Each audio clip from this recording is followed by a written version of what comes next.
say, oh, who really cares? I kind of think this was doomed from the beginning. And as Prince William reportedly told Harry, haste makes waste. Get to know her better. Don't jump into this. Are you serious? And hindsight is 2020. I think he's probably wanting to say to his brother, "Oh my God, you were so bloody right. I can't believe this." And it happened. It unfolded the way people predicted it, the way Prince William seemingly thought it would. And that's sad because and you was, too. Yeah.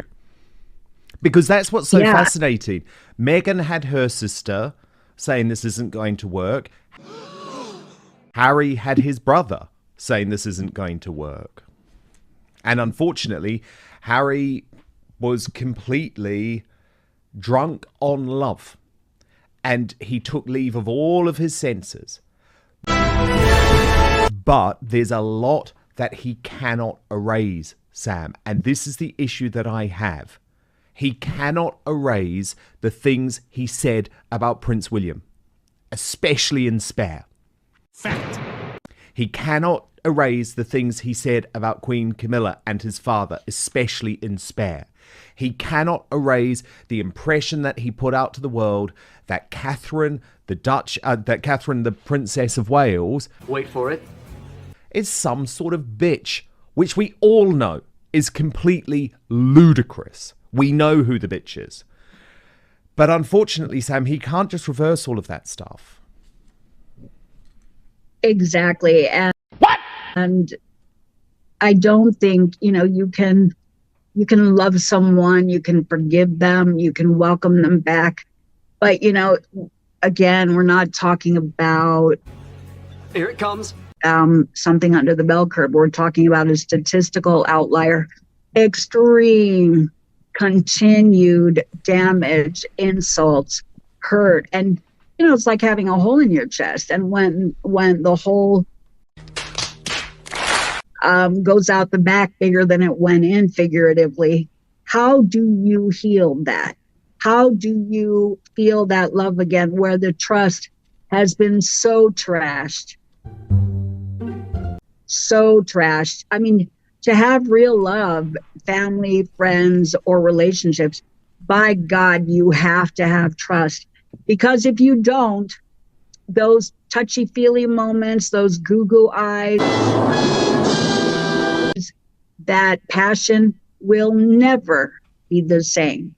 And so it will feel like an act, I think, for all of them for quite some time. And that's pretty sad. Okay. Fact.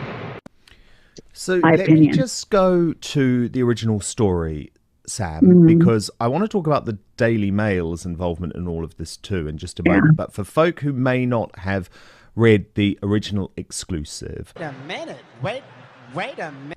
it said, sources said the Duke of Sussex is consulting people from his old life as a working royal after allegedly growing dissatisfied with advice from American-based image experts. The overtures signal the first stage Okay.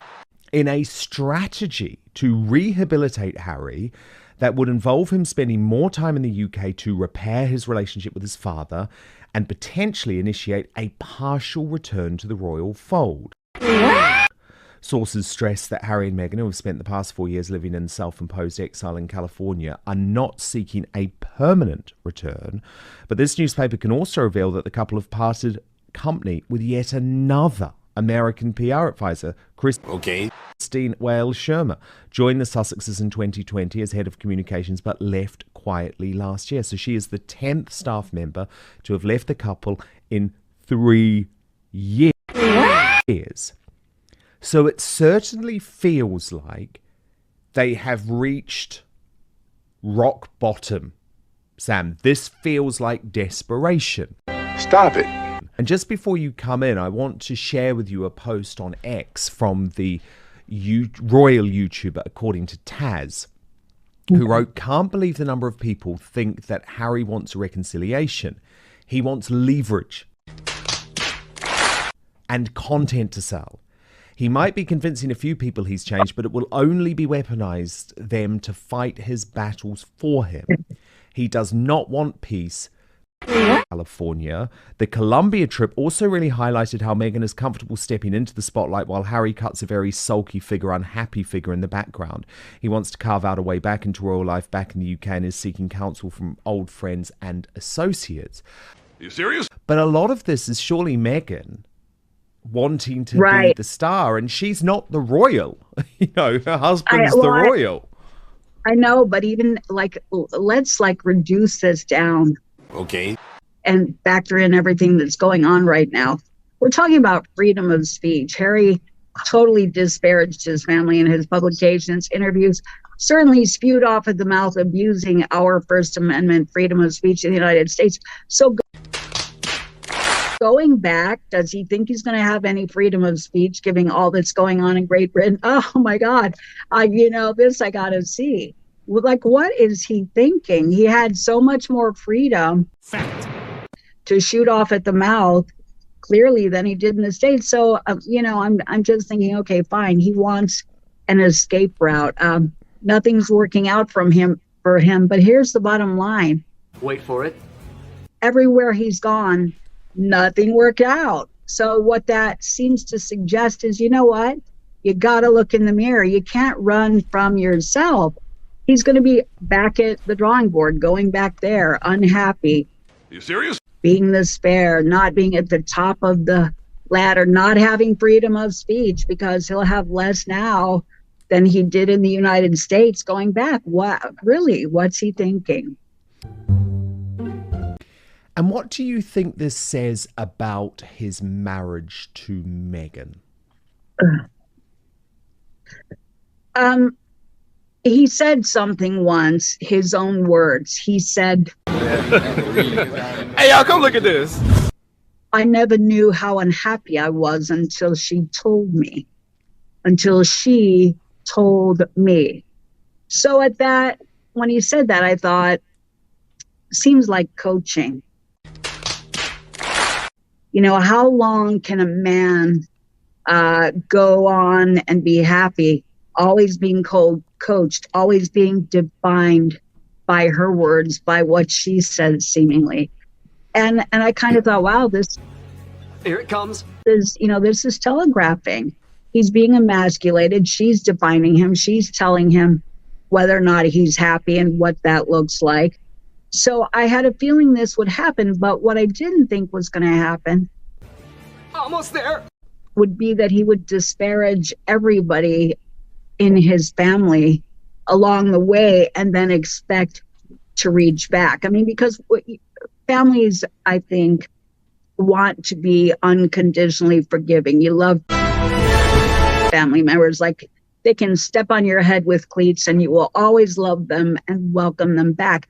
But we're not talking about the bell curve, and we're not talking about an isolated incident.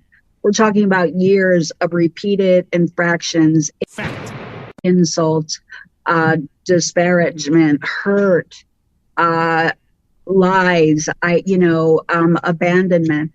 So that is a lot for, in my opinion, King Charles or any of the royals to welcome back into the fold. And granted, it might happen. That's up to them, because families do that.